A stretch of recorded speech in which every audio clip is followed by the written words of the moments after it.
Hey guys, and welcome back to our channel 1-2-Step. In this tutorial, we're gonna look at how to remove or delete a collection in Steam. Now let us begin. Well, as you can see, this right here is the interface, and in my previous video, I had taught you guys how to create a collection. Now let's simply look at how to delete it. Initially, what you guys have to do is simply hover over this button at the top left called as library. As you can see, I am doing it right now. Now from here, all you guys need to do is shift right over to collection, click on it, and guys, this is it. As you can see, I have created these two collections. Now let's say I want to delete them.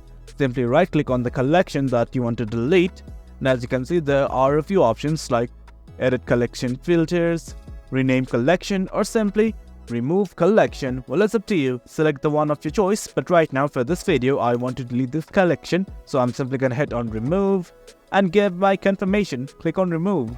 That is it guys. That's how you remove or delete a collection in Steam. As you can see, it is quite easy.